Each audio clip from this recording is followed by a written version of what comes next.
Señoritas y jóvenes, vamos a continuar con el avance de nuestra asignatura, pero no sin antes desear que todos estén muy bien, que se sigan cuidando, que cuiden de los suyos y que le pongan empeño en todas las asignaturas. Yo sé que es un tiempo difícil, pero tenemos que adaptarnos, tenemos que dar lo mejor de nosotros y seguir adelante, dado que además ustedes ya están en la poderosa promoción de administración de empresas.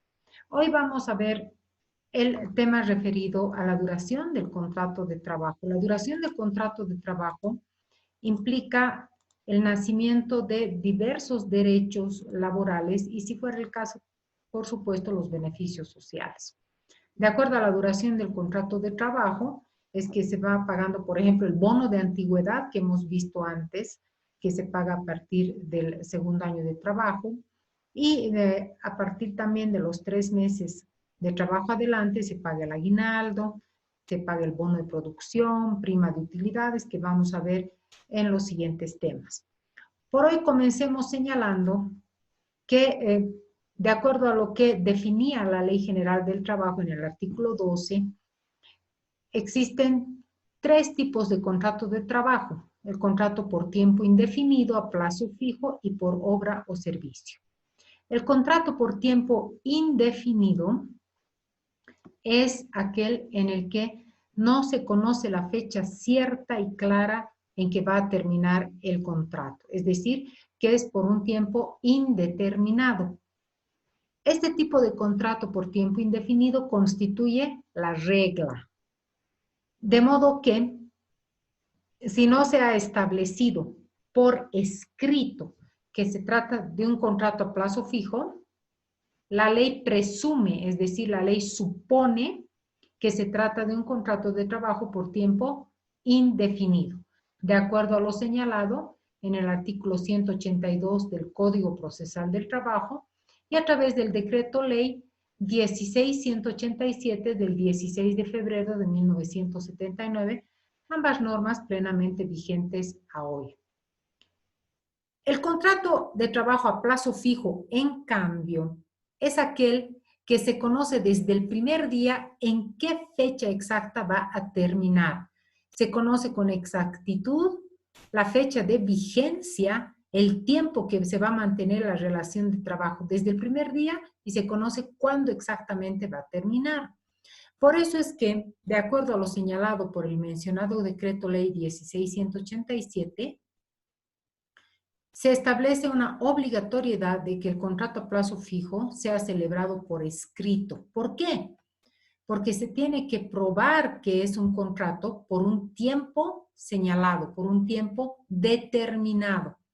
Por ello es que justamente estas normas que les he mencionado establecen que en caso que no exista un contrato por escrito que lo acredite como contrato a plazo fijo, la ley supone que se trata de un contrato por tiempo indefinido. Este mismo decreto supremo o decreto ley determina que el plazo máximo para celebrar un contrato a plazo fijo es de 1 año, que se puede renovar por 1 año más, es decir, renovable hasta 2 veces. De ahí es que cuando hablamos del contrato a plazo fijo, que constituye la excepción y las reglas del contrato por tiempo indefinido, tenemos que ver 3 figuras relativas al contrato a plazo fijo. De acuerdo a lo que dispone el artículo 21 de la Ley General del Trabajo, se tiene una figura que se denomina la tácita reconducción. A través de esta figura se opera la continuidad de la prestación de servicios, no obstante haber fenecido el plazo del contrato a plazo fijo.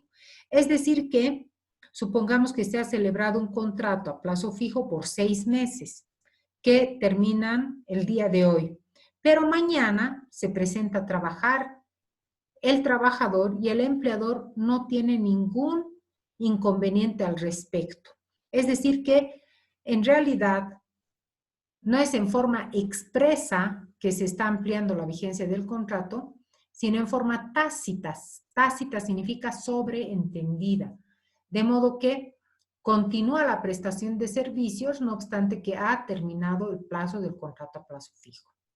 Otra figura es la rescisión del contrato a plazo fijo. Recordemos que rescindir significa romper, concluir un contrato por decisión de una o de ambas partes. En este caso, la rescisión del contrato a plazo fijo puede operarse por cualquiera de las partes, pero, si es que lo realiza, si es que llega a rescindir el contrato a plazo fijo, la parte patronal, es decir, el empleador, va a tener que pagar, si es que el trabajador tiene más de 3 meses de servicios, el desahucio. El desahucio implica el pago de 3 meses de sueldo promedio, es decir, que se promedian los últimos 3 sueldos y se tiene que multiplicar por 3. Ese es el desahucio. Es una especie de sanción que se da al empleador por haber rescindido el contrato y, por su propia voluntad, por una causa unilateral que asume el empleador y no por una causal que sea atribuible al trabajador. Entonces, la condición para que se pague el desahucio es que haya prestado servicios más de 3 meses. En cuanto a la figura de los contratos sucesivos a plazo fijo, tenemos que tomar en cuenta que, de acuerdo al decreto que les he comentado hace un momento, el decreto ley 16.187 de febrero de 1979, pueden celebrarse hasta 2 contratos sucesivos a plazo fijo. Pero a partir del tercer contrato ya se convierte en un contrato por tiempo indefinido, por imperio de la ley y en forma automática. ¿Por qué? Porque están prohibidos los contratos a plazo fijo en tareas propias e inherentes a la empresa. De modo que, si es que se contrata por una vez, por una segunda, se puede admitir, pero hasta una tercera vez, a partir del tercer contrato a plazo fijo, la ley establece que ya se convierte en un contrato por tiempo indefinido, porque ya supone la ley que esa tarea es propia y permanente del rubro de la empresa. Por ejemplo, ¿a qué se refiere tareas propias al rubro de la empresa?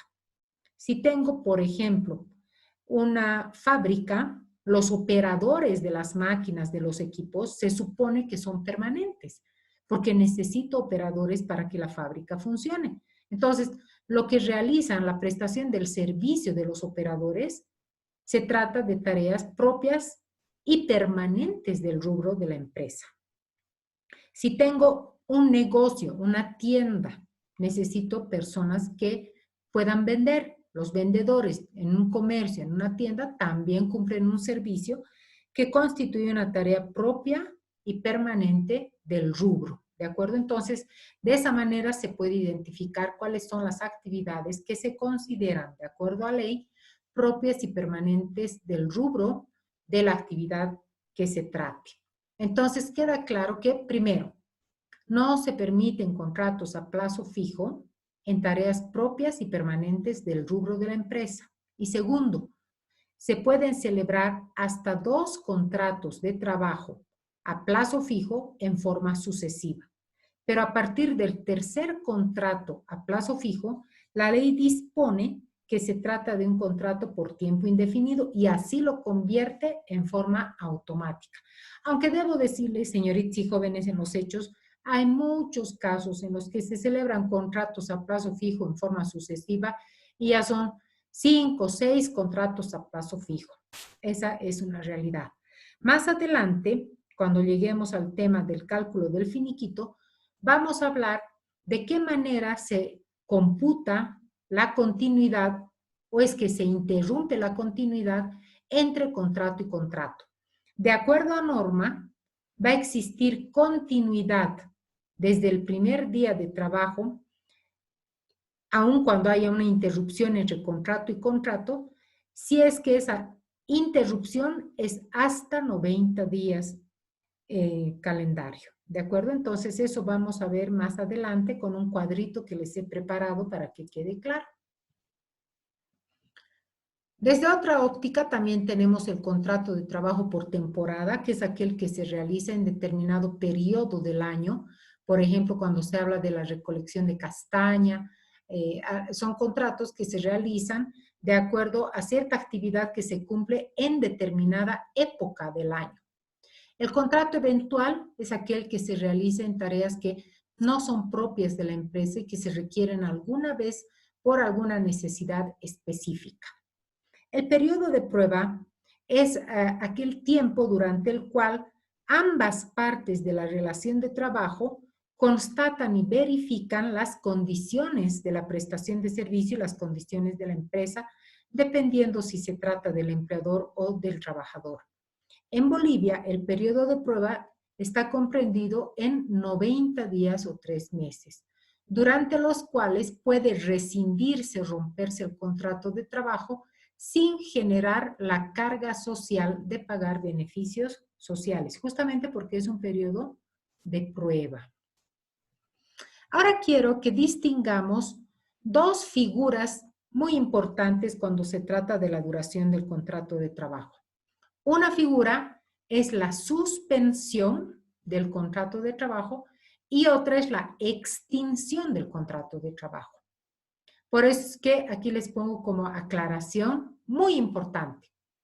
La suspensión del contrato de trabajo se opera por determinado tiempo, es decir, que ciertas condiciones de la relación de trabajo no se van a cumplir en ese tiempo por una causa que está señalada por ley, pero no se rompe la relación de trabajo, simplemente se interrumpe la prestación de servicios por un tiempo. O sea que la suspensión no implica romper la relación de trabajo. La suspensión es la interrupción en la prestación de servicio por un tiempo y por las causales que señala la ley. Vamos a ver a continuación. En cambio, la extinción del contrato de trabajo implica la ruptura de la relación jurídico-laboral.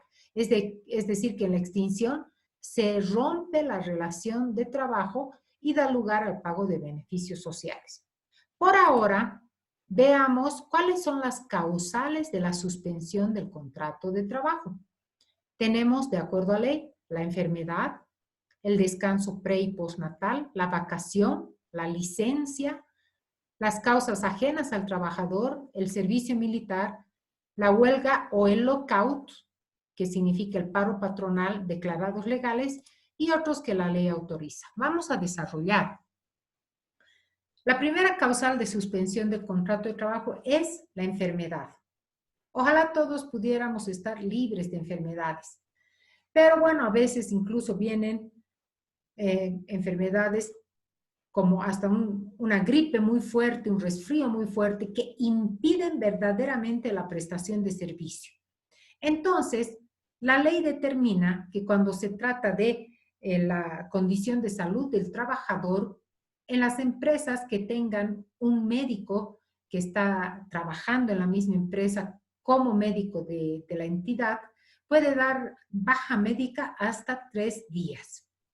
A partir de 3 días, la baja médica tiene que ser otorgada por el ente gestor de salud, es decir, por la caja respectiva o por el seguro de salud respectivo.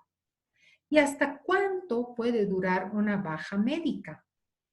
Según el Código de Seguridad Social, una baja médica puede tener una duración de hasta 26 semanas, es decir, medio año. En los casos graves, en los casos complejos, puede tener esa duración. Cumplidas esas primeras 26 semanas, se tiene que reunir un consejo médico, una junta médica, que va a determinar si el paciente, en el caso del trabajador, si el paciente ya está en las condiciones de volver a trabajar o es que necesita un tiempo adicional para la atención de su salud, por tanto, ampliar la baja médica. Se puede ampliar la baja médica hasta un máximo de 52 semanas, es decir, un año, de acuerdo a lo que señala el Código de Seguridad Social.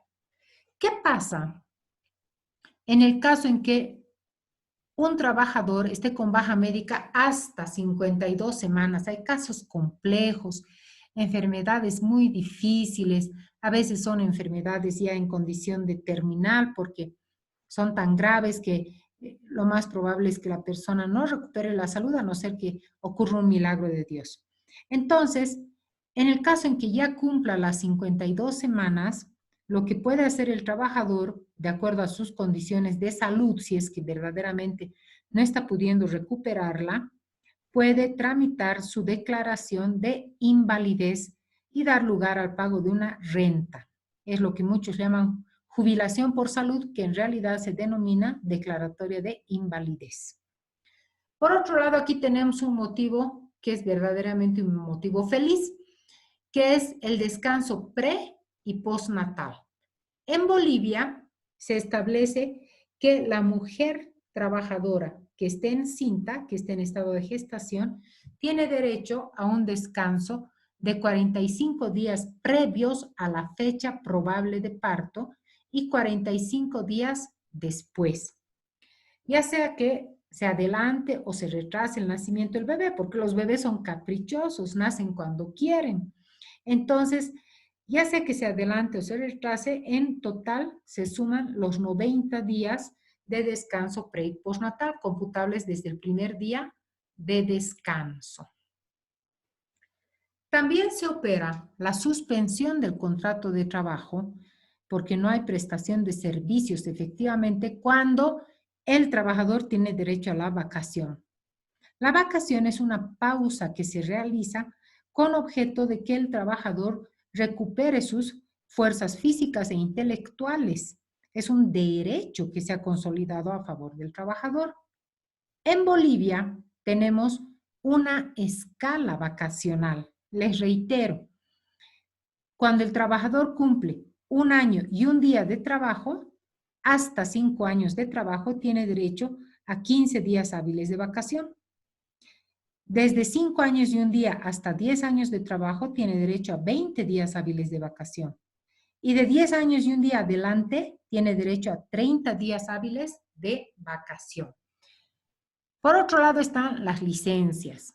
Las licencias tendrían que estar contempladas en el reglamento de la empresa, en el reglamento interno, pero también en algunas empresas pequeñas también se produce la licencia de acuerdo a lo que se pueda llegar a consensuar y a negociar con el trabajador.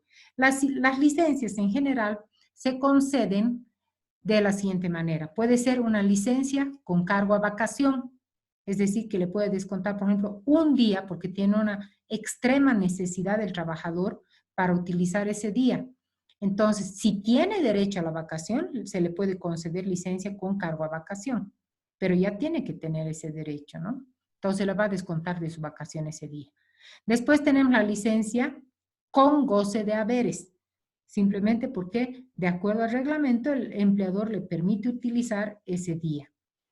Y tenemos también la licencia sin goce de haberes, que puede salir del trabajo, puede utilizar 1 día o 2, de acuerdo a lo que se consensúe o se requiera, pero no se le paga esos días porque no está trabajando. También se tienen las causas ajenas al trabajador. Entre estas causas ajenas al trabajador se tiene, por ejemplo, cuando ocurre un siniestro, cuando ocurre alguna convulsión social que impide que el trabajador pueda prestar el servicio.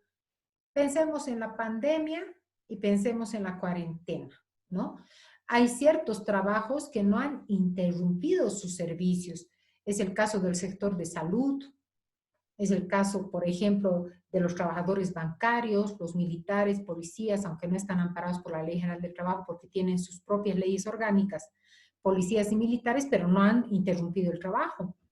Y todos los que están en la cadena de producción y de comercialización de los alimentos que componen la canasta básica familiar. Entonces, todo lo que significa alimentos tampoco han interrumpido, la banca, etc. Sin embargo, ahora ya se está retornando poco a poco a una nueva normalidad, pero de todas maneras existen ciertos trabajos, ciertos tipos de prestación de servicios que se han visto interrumpidos hasta ahora por causas ajenas al trabajador en virtud de la declaratoria de la pandemia en todo el mundo. Otra causal de la suspensión del contrato de trabajo es el servicio militar que se desempeña, que se desarrolla en Bolivia en forma obligatoria para todos los varones y en forma voluntaria para las mujeres. Asimismo, la huelga y el paro patronal, que se llama lockout por su terminología inglesa.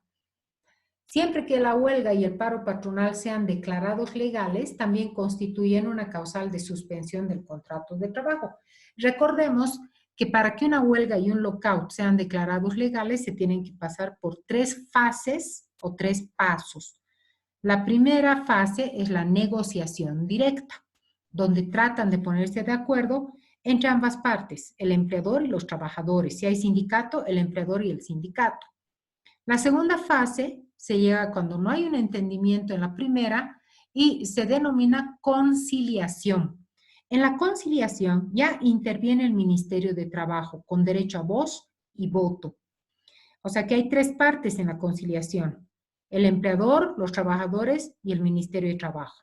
Si no se llega a un entendimiento, se pasa a la tercera y última fase, que se denomina el arbitraje laboral. En el arbitraje ya no participan personalmente el empleador, ni los trabajadores, ni el sindicato, sino que participan árbitros que son electos, que son nombrados por cada una de las partes. Y se supone, se entiende que se tiene que tratar de personas, de profesionales que no tienen interés en el caso, interés personal, pero que sí tienen conocimientos en el área del derecho laboral.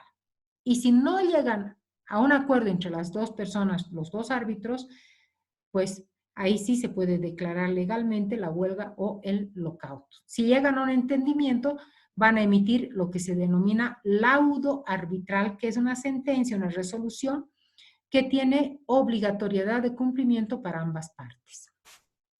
Y finalmente, dentro de la suspensión del contrato de trabajo se presentan otras circunstancias autorizadas por ley. Es el caso de los feriados.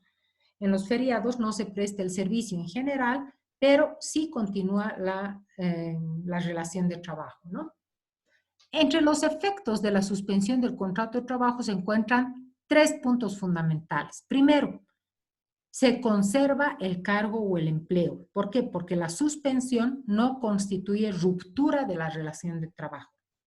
Segundo, todo el tiempo que dure la suspensión del contrato de trabajo, por ejemplo, el servicio militar, la enfermedad, el descanso pre y postnatal, por ejemplo, sigue acumulando antigüedad del trabajador. Pensemos durante esta cuarentena.